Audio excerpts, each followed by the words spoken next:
Welcome back to Dry Hollow Homestead. This is Danielle, and in today's video we are going to make a Romano cheese. So just a couple things for you to know before we start this tutorial. Just a couple notes. So I go in this book for most of my directions, 200 easy cheese making, homemade cheese, whatever. I put this in the description box. It's always in the description box. Most of everything that I use except my press is in the description box in case you want to pick it up for yourself. My press I actually got off eBay. Sorry. Presses are so expensive. One day I will invest in one from New England Cheesemaking Company.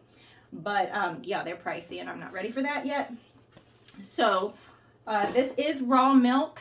If you are not using raw milk, you will go exactly by the directions in this 200 Easy Homemade Cheese book. But because I'm using raw milk, I have to tinker with the recipe a little bit. And so if you have raw milk, this will help you. I have in my pot 5.5 gallons, maybe 5 1/4 by the time I scrape the cream. I did scrape the cream off of this raw milk, just the top layer, because my cow gives me quite a bit of cream on my milk, and I really enjoy having butter. So this is still considered a whole milk in my opinion, because whole milk in the store would be a 4%, and this is way more than 4% butter fat in our milk, even if we scrape the top of the cream. So I think about 5.5 gallons of raw milk here, and we are warming it up to 90 degrees. A lot of our cheeses begin with this. We're just warming it up to 90, which is the perfect temperature to add a culture to. That is also the perfect temperature when it comes out of the cow. It's like 98 degrees. So if you were to have an abundant amount, you wouldn't even have to refrigerate it. You could put it straight into your cheese pot and start. So at this point, I just have it down on medium heat, warming slowly up to 90 degrees. We are at 90 degrees. So I turned off our heat, and we are going to add our culture. So for this, we are going to need here's the towel. For this cheese, we're going to need a thermophilic culture. So you can use a thermophilic culture that I have linked in the description box below. We would use about 1/2 teaspoon and sprinkle it on the top of the surface, let it set for 2 minutes, and then stir it in. That's if you're using freeze-dried thermophilic culture. I am going to be using yogurt whey because you can use that as a culture. For this 5.5 gallons, I'm probably going to use 3/4 a cup of this yogurt whey. And I'm not going to be too particular about measuring it. That looks good. And then we're going to stir it in. Remember, we have this heat off. Anytime you're doing cheese, they say to stir in an up-down fashion from the top to the bottom, which is what I'm doing now.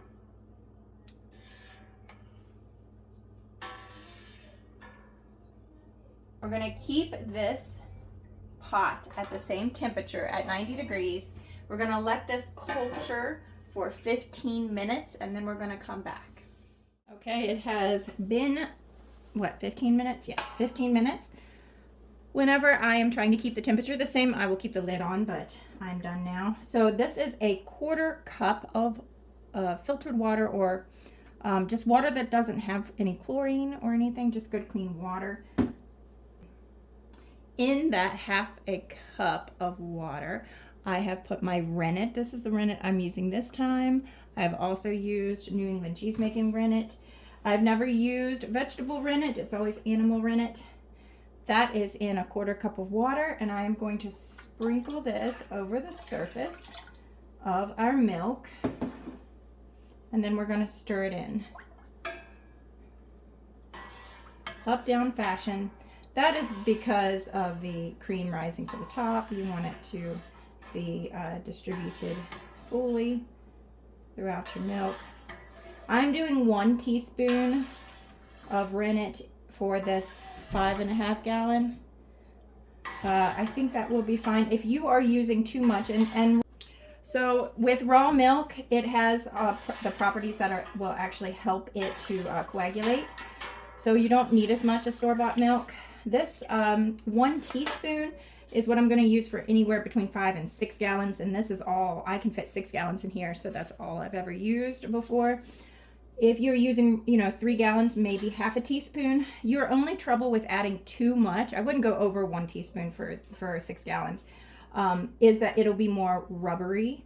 And if you don't put enough, it will not, your cheese will end up more rubbery. If you do not put enough rennet in your milk, it won't set and it will take longer to coagulate and become a curd. So finding the balance, and every milk is different, every cow's milk. You can be in the same farm and milking 2 different cows and have one cow's milk need less than the other cow's milk. So this seems to be a good starting place for me. This is the only cow's milk I've ever used, is my one cow that I have. So we've got our rennet now. We stirred it up and down throughout this whole thing of milk. And now we're going to let this sit at this temperature, not turning the heat on, for another hour to coagulate. Okay, the timer has been going off for a few minutes, maybe a few more than you're supposed to, but we're gonna check for a clean break. So I'm gonna stick my finger down in, pull it up, and does it cut clean across my finger? It really doesn't, so I'm gonna give it a little bit longer. I'm gonna set the timer for another 10 minutes, and then we'll come back and see if we have a better break. Clean break. I'm going to check for a clean break, and that is much, much better. We're actually going to cut our curds for this Romano with a whisk. So we're going to start at the top, go to the middle, and then make sure we get the bottom also. It's going to be a little bit loud, so I'll probably have to tell you the instructions now so you can not hear it.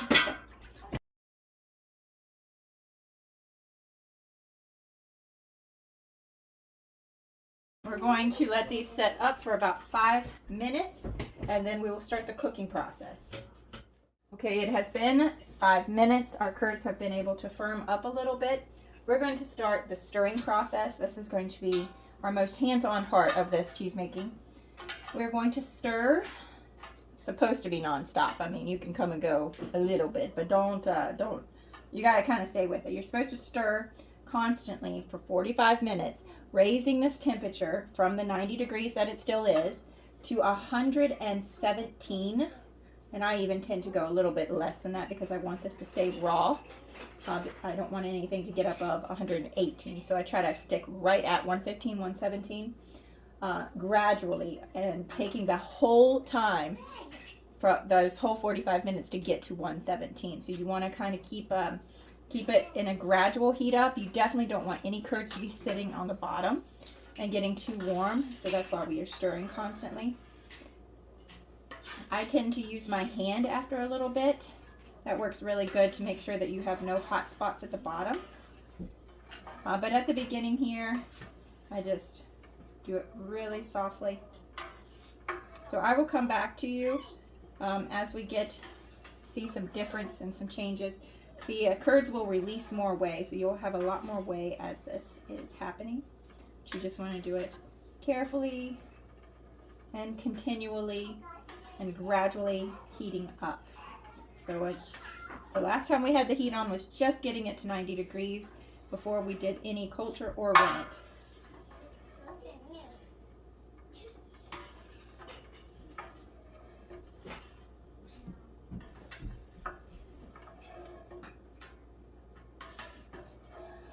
Still at the stirring process. It has already been about 30 minutes. This is what the curds are looking like. I have switched to stirring with my hand because I can feel the hot pockets and make sure that I am getting them broken up. The curds, when they start to knit together in those hot pockets down there in the bottom, because this is such a large pot. I don't think you have to worry about that as much in a smaller batch, but I always have to with a bigger pot here. And we are not ready to press. And you can tell that by squeezing your curds and then like squeezing between your fingers. That means they're not ready. They're not knitting together yet. So we still have more temperature to go. My thermometer only says it like 105. And we still have some texture that we need to get to with these curds. We're very close to the end of our time. Still squeezing out. That's supposed to be 45 minutes, but I'm going to give it just a little bit longer. They're knitting together, but not great. So I'm going to keep stirring. This temperature it's not all the way up to temperature, but I'm more worried about how it gets together, it knits together, than the temperature. Because the temperature for this, in this book, is also, keep in mind, for a different kind of milk. And milk in general just has different properties to it, depending on the seasons, what your cow's eating, if they're on grass or on grain. I mean, it's just, there's lots of things that can determine parts of your milk that play into cheese making.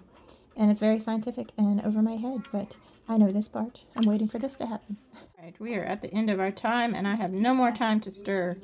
It is still squeezing out a little bit, but they are knitting together pretty good. I'm going to salt this and have myself a little snack. I turned the heat off, and we're going to let this sit in the pot for 30 minutes so it can come down to the bottom. Sorry, my kids are in the other room playing math, doing math.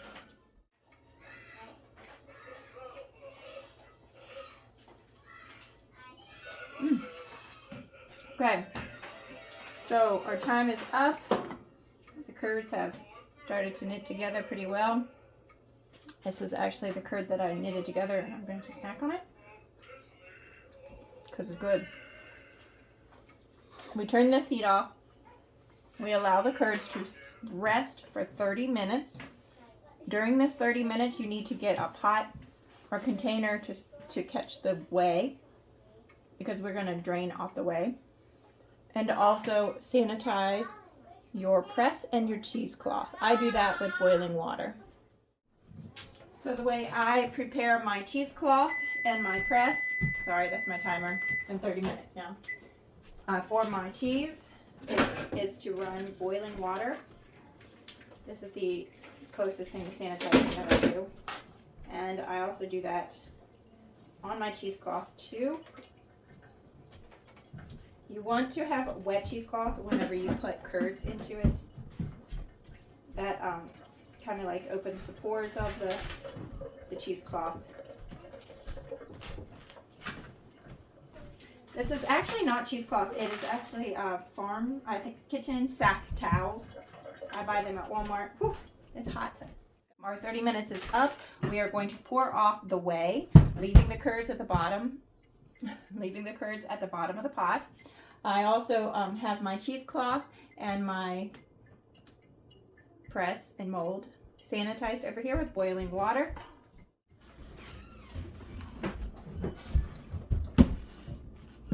Okay, so I have my mold with my flour sack towel, and I'm going to set it inside my press, but I'm going to put my curds down in it.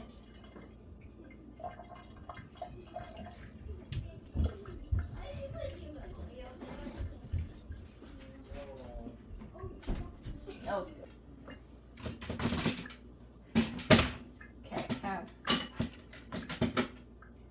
my curds in my mold, and now we're going to start pressing.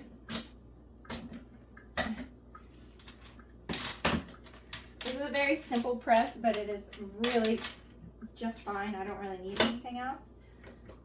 That's why I haven't bought anything new, because a press can be really expensive, and you want to be economical when you're making cheese from scratch. So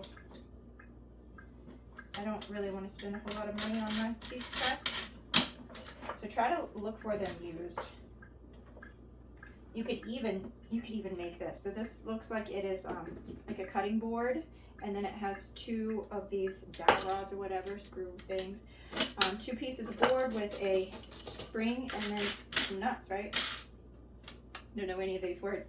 I actually bought the mold and this stainless steel drip tray from New England Cheesemaking Company, so that did not come with it. And this is like the Tomei mold. It was 3 to 5 gallons, but I fit 6. So we're gonna do I'm pretty sure it was let me look. Medium pressure for 30 minutes. I usually go an hour. So I'm going to have this squeeze down the I'm going to have the spring squeezed down to about at least halfway, almost to the bottom, because it's going to loosen up a little bit. for a medium press for me. That's what I'm going to say it is. And we're going to let this press for 30 minutes. And then we'll come back.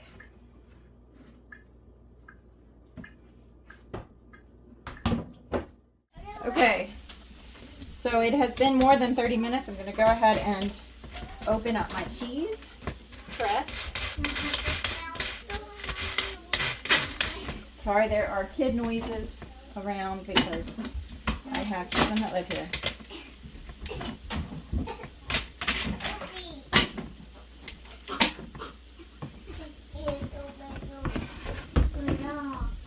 Okay, so we're going to take it out of the mold. Can you see this? Yes. That was our first pressing, and that was for 30 minutes. This is what it's looking like after the first pressing. So you can tell it's pretty knit together right here. It's a little uneven. It's always uneven for me. So we are going to take our cheesecloth, drape it back over. Some recipe books, actually, they all say to redress means give it a new cloth. I'd never do that. I always just use the same one. I don't see how that could matter. Flip your cheese upside down. We're going to try, and this is our last pressing, so we want to try to get it without any wrinkles to show on there. And now we're going to press for firm. We're going to press on firm overnight. So we will, my spring, I am going to have as tight as I can get it. That's my firm. And then we will come back in the morning. Just overnight. They say 8 to 10 hours. That's what my overnight is. Usually it's what, 5 something, 6 o'clock right now. I will leave it until tomorrow morning. And then we will move on to the next step. So we have not put any salt on this cheese yet. So that's an important step. You definitely need salt before you age it. You need it for flavor and for the preserving effect of salt, properties of salt, whatever. You definitely want to salt your cheese. The way we are going to salt this Romano is by making an 18% salt brine. That is going to sit overnight like that. Okay, so we are pressing our last press for overnight. Right now is when you need to start preparing a salt brine. You want to have an 18% salt brine to have this, our cheese, wheel of cheese set in tomorrow, the next day. The reason you want to start preparing it right now is you kind of warm up the water to add the salt. And so you want it to come to room temperature before you add your cheese tomorrow morning. So you are going to do 5 cups of water to 1 cup of salt for this cheese brine. And once you make that, you can keep it in the fridge after you're done brining. You can keep it in the fridge and pull it out next time you need to salt a cheese. Do a salt brine for a cheese. The only thing is, after about 2 to 3 cheeses, I would add maybe half a cup of salt to refresh it, to refresh your salt brine. So I've already made mine. It was in the fridge.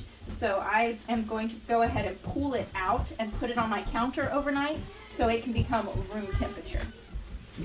So either do that or go ahead and make your salt brine for tomorrow morning now and have it sitting out, becoming room temperature overnight. Okay, it's the next morning. I went ahead and took my cheese out of its press. This is what we're looking at. It smells so good. And there, this is because the cheese cloth was not very